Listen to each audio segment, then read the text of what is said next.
Bonjour à tous, je m'appelle Margot de Seine, j'ai 20 ans et ma passion dans la vie, c'est l'écriture sous toutes ses formes. Vous pouvez également me retrouver sur Instagram, j'y partage des astuces, mes actualités et on discute ensemble.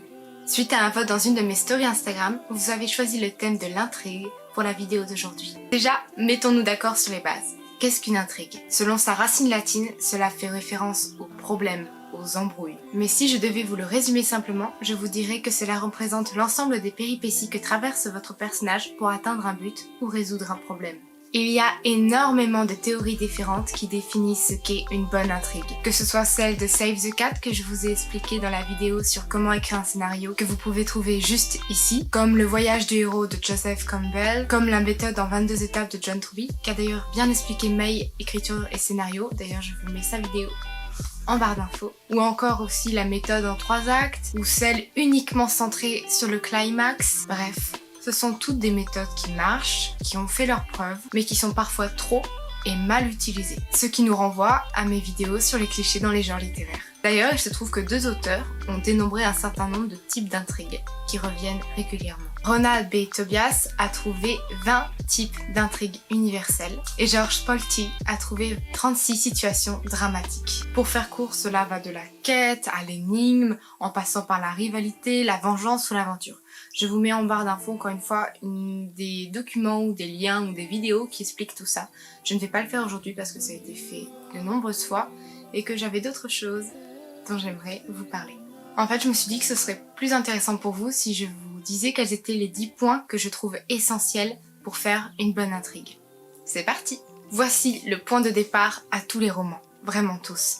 Votre histoire commence à partir du moment où votre personnage principal a un but à atteindre ou un problème à résoudre. Ce but est très lié au type d'intrigue trouvé par Ronald B. Tobias ou George Polti. Donc la quête d'un objet, la vengeance, une énigme à résoudre, une envie de partir à l'aventure, une poursuite, un sauvetage, une évasion, une histoire d'amour aussi, qu'il soit interdit ou non, une transformation de votre personnage, bref, il y en a vraiment beaucoup. Mais pour que ce soit intéressant, il faut que ce but soit obligatoire.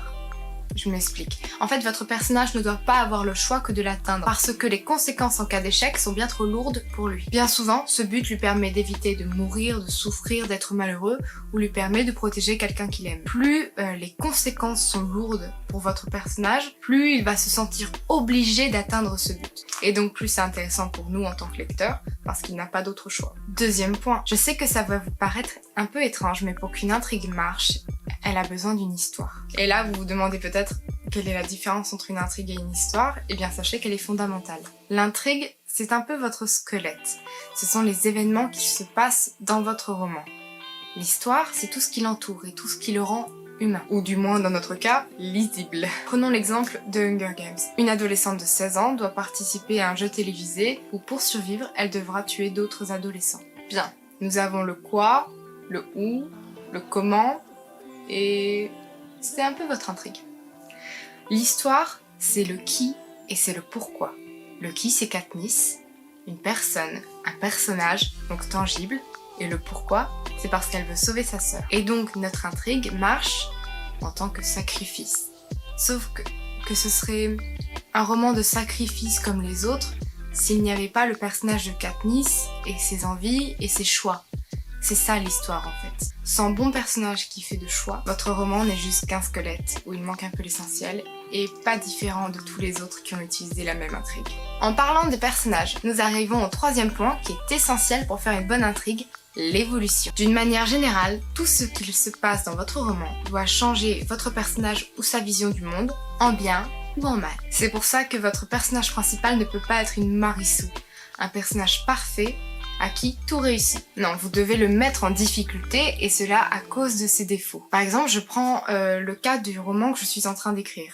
Mon personnage principal, Ash, est bourré de défauts. Déjà, le premier, c'est plutôt un désavantage pour lui, c'est qu'il est un soldat, mais qu'il rechigne à tuer, et donc ça le met dans des situations où il se comporte lâchement pour éviter, lui, de se mettre dans une situation pénible. De même, c'est quelqu'un de timide, qui a du mal à prendre la parole en public, qui a du mal avec les interactions sociales, qui sait mal exprimer ses émotions, qui a du mal à parler avec les gens qu'il connaît peu, ou simplement à se faire des amis, il doute beaucoup de lui-même et de ses capacités. Et tous ces défauts font qu'il y a des obstacles qui correspondent à ces défauts tout au long de mon roman. Et le but, c'est qu'à la fin de mon premier tome ou à la fin de mes 4 tomes, il y ait eu une évolution. Il ne peut pas être pareil entre le premier chapitre de mon tome 1 et le dernier chapitre de mon tome 4. Et même entre le début et la fin de mon tome 1, il doit déjà avoir commencé à évoluer. Si votre personnage est exactement pareil entre le début et la fin de votre histoire, alors c'est qu'il ne s'est rien passé de suffisamment important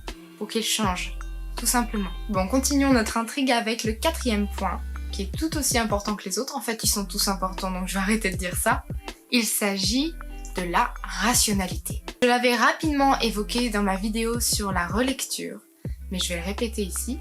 Quand j'ai fait mon temps de pause, que j'ai laissé poser en fait mon manuscrit pendant 1 mois et 1 semaine, je me suis posé une question essentielle. Est-ce que les actions de mes personnages sont rationnelles? Je m'explique.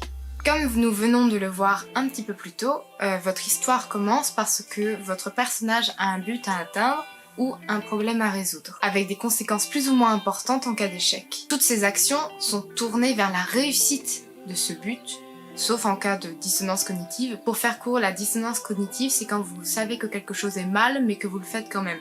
Comme par exemple, vous savez que fumer tue, et vous fumez quand même. Ça, c'est une dissonance cognitive. Mais bon, passons cet exemple-là. Votre personnage doit faire tout ce qu'il peut pour atteindre son but. Mais il n'est pas le seul. L'ensemble de vos personnages a sa propre histoire, même si elle n'est pas racontée par votre roman. Donc, normalement, ils ont leur propre but et leurs propres problèmes à résoudre, avec des conséquences graves pour eux aussi. Leur but peut être commun, et donc ils vont pouvoir s'entraider, comme par exemple tous les livres de Percy Jackson où ils travaillent ensemble. Mais ils peuvent aussi avoir le même but, mais ne peuvent pas le partager. Par exemple, revenons à la base de l'histoire de Hunger Games, il ne peut y avoir qu'un survivant. Ils ont le même but, mais ne peuvent pas s'entraider. Après, il n'empêche pas que parmi vos protagonistes, tous n'ont pas le même but que votre héros. Et en fait, ils l'aident par amour ou par amitié, ou parce qu'à un moment donné, leurs chemins vers leur but se sont croisés et ça a été intéressant pour eux de les aider. Mais si dans un autre moment, leurs chemins se décroisent, ou pire, le chemin de votre héros contrecarre un peu les plans de vos autres personnages pour atteindre leur propre but, ce serait totalement irrationnel qu'ils continuent de l'aider, tout simplement. Et c'est là où ça nous amène vers notre 5e point, le conflit. Il est bien évident que votre personnage principal est en conflit avec son antagoniste, que ce soit un autre personnage, une maladie, une catastrophe naturelle, une entreprise ou voire même la société dans son ensemble. Cependant, cela ne peut pas être l'unique conflit auquel il fait face. Nous venons de le voir, même nos protagonistes entre eux peuvent avoir des buts différents. Et à moins que vos personnages secondaires soient tous des béné oui-oui qui acceptent totalement de se faire marcher sur les pieds même quand ce n'est pas dans leur intérêt, il va y avoir des conflits, même minimes. Et c'est très bien. En fait, tout le monde ne peut pas être d'accord avec votre héros. Déjà parce que, effectivement, de temps en temps, ils n'ont pas des buts communs entre eux. Et puis aussi, comme nous l'avons évoqué dans un de nos points précédents, votre héros n'est pas parfait.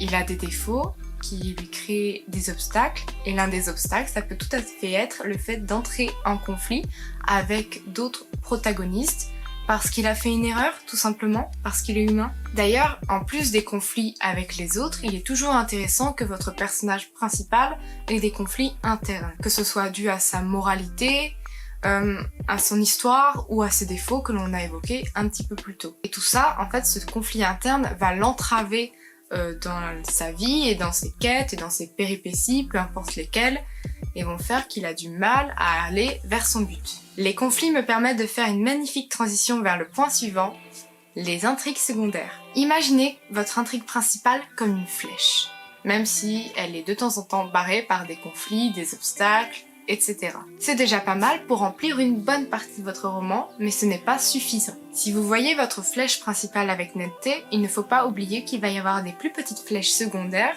qui vont s'en éloigner pour la rejoindre tout à la fin. Cela peut être par exemple une histoire d'amour dans un roman de fantasy ou d'aventure, ou de l'aventure dans un roman d'amour. Pour le coup, ça vous permet de vous éloigner un tout petit peu de votre but, mais sans le perdre totalement de vue. Les intrigues secondaires permettent de résoudre des conflits plus petits entre les personnages, ou d'atteindre des paliers ou des étapes qui nous permettent tout à la fin d'atteindre le but de notre personnage. Elles sont nécessaires car elles sont les étapes plus petites qui nous amènent vers la résolution de notre intrigue principale. Et oui, il ne faut pas oublier qu'elles sont liées et qu'elles se rejoignent à la fin. Beaucoup d'auteurs débutants font cependant une erreur, faire prendre trop d'importance à ces intrigues secondaires au point qu'elles dépassent les intrigues principales. Je vous mets dans la barre d'infos une nouvelle fois des liens de vidéos qui traitent des intrigues secondaires d'une manière beaucoup plus complète que ce que je viens de vous expliquer. Passons maintenant au 7e point d'une bonne intrigue, l'utilité. Chaque objet présent, chaque scène que vous décrivez doit être utile. C'est un peu l'exemple du fusil qui est mentionné rapidement dans l'acte 1 et qui sert à tuer le serial killer qui est entré chez vous dans l'acte 3. Dans un exemple un peu plus concret, je vais penser à Harry Potter à l'école des sorciers, qui dans les premiers chapitres va à un moment donné ouvrir une carte choco-grenouille en même temps que plein d'autres friandises et va avoir une carte sur Nicolas Flamel, qui va lui servir tout à la fin du roman pour comprendre que Nicolas Flamel est lié à la pierre philosophale. Bref, ce petit détail utile au début du roman, mais qui nous paraît minime, nous sert à résoudre l'intrigue. Dans la vie de tous les jours, tout ce que l'on vit ou tout ce que l'on voit n'est pas forcément utile pour accomplir nos buts ou notre destinée, peu importe laquelle. Mais dans un roman ou dans un scénario de film, on n'a clairement pas le temps, parce que on ne peut pas s'éterniser à raconter des scènes du quotidien qui ne font pas avancer l'histoire. Il faut que ce que vous écrivez nous permette de comprendre peut-être un peu mieux nos personnages, ou de placer des choses qui vont nous servir pour résoudre l'intrigue. Bref, tout est utile dans un roman. On n'écrit pas juste une scène pour se faire plaisir en tant qu'auteur. Cela m'entraîne vers mon 8e point, l'effet domino. Votre roman n'est pas une suite de chapitres qui sont écrits indépendamment et que l'on a collé avec de la glu pour créer un roman. Justement. Non, en fait, chaque événement, en plus d'être utile, a des conséquences et entraîne la suite de votre histoire. Votre chapitre 2 est une conséquence de votre chapitre 1 et va entraîner en conséquence le chapitre 3. Tous les événements en entraînent d'autres. Ce sont en fait des sortes de dominos qui donnent l'impression à votre lecteur de lire quelque chose déjà de très fluide, de très réaliste et qui ne s'arrête jamais puisqu'en fait tout ce qui se passe est important. Et cela jusqu'au point culminant de votre histoire qui est... Ah non, vous pensiez que j'allais parler du climax. Voici le plot twist de la vidéo. Je vais d'abord évoquer la surprise. La plupart des jeunes auteurs pensent qu'un bon plot twist est quelque chose qu'on ne peut absolument pas prévoir. Ils sèment donc peu, voire pas d'indice du tout. Et là, retournement de situation à la fin et on passe à totalement autre chose. Et l'auteur pense avoir fait quelque chose de super cool. Mais sachez une chose, déjà de 1, ça ne marche pas, et de 2, en faisant ça, vous cassez la confiance qu'avait votre lecteur en vous. Prenons l'exemple d'un roman policier où votre personnage principal mène une enquête. Au fur et à mesure de l'histoire et des indices qui sont donnés, il pense d'abord que A est le coupable, puis B, puis C, il revient vers A, puis D, puis revient vers B, et à la fin, plot twist, en fait non, c'était un personnage dont on n'avait absolument pas soupçonné l'existence, qui sort de nulle part, qui a une explication toute faite, bref, c'est un Deus ex machina, une facilité scénaristique. Ce n'est pas un plot twist. Un plot twist est satisfaisant quand on peut le deviner, en étant très attentif.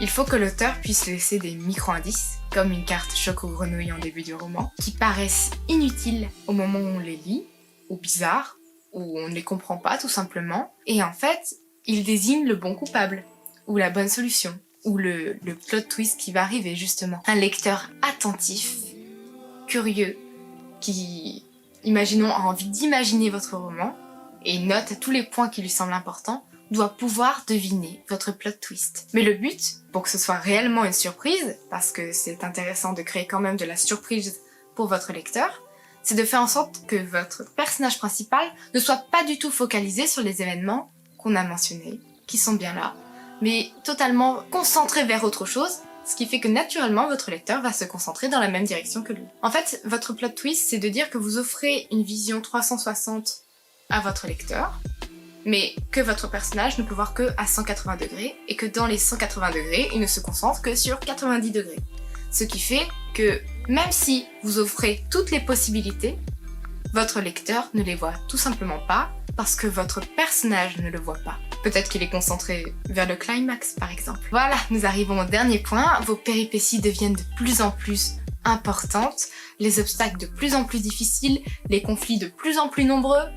Nous arrivons donc au moment le plus stressant de votre histoire, mais aussi celui avec le plus d'enjeux, le climax.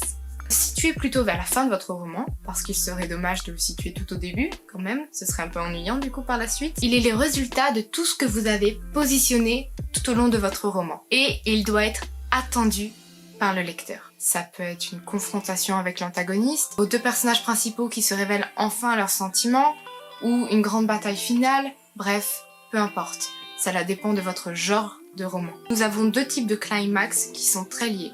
Le climax dramatique et le climax émotionnel. Le climax dramatique va être lié à l'intrigue, donc au but que s'était fixé votre personnage, tandis que le climax émotionnel va beaucoup plus être lié au personnage en lui-même, à ses émotions, au conflit qu'il a pu avoir avec d'autres protagonistes par exemple, ou à ses propres conflits internes. Une fois le climax passé, votre pression va redescendre tout doucement. Par rapport à ma vidéo sur Save the Cat, cela correspond aux dernières étapes. Donc c'est le moment où votre personnage, comme le dit Joseph Campbell dans son voyage du héros, va essayer de retrouver un équilibre et de revenir à une vie normale, mais ce sera toujours différent de la situation dans laquelle il était au tout début de votre roman. Parce que comme nous l'avons évoqué dans les 10 points, il s'est passé énormément de choses et donc sa psychologie a changé, ou en tout cas quelque chose a changé chez lui. Et c'est là où ça devient intéressant. Voilà, c'était les 10 éléments que je trouvais essentiels dans une bonne intrigue. N'hésitez pas à aller regarder un petit peu tout ce que je vous ai mis en barre d'infos pour compléter. Je n'ai pas voulu me répéter sur des choses qui avaient déjà été faites parce que je trouvais que ça avait été très bien fait et que ça aurait été simplement inutile, que je vous le répète. Merci d'avoir regardé cette vidéo, n'hésitez pas à me dire en commentaire si vous avez aimé, à liker la vidéo, à aller voir mon compte Instagram, mon compte YouTube, bref, à vous balader, à aller écouter mon podcast par exemple, ce serait sympa. J'espère en tout cas que vous avez apprécié et en attendant, écrivez bien, prenez soin de vous et à la semaine prochaine pour une nouvelle vidéo. Salut!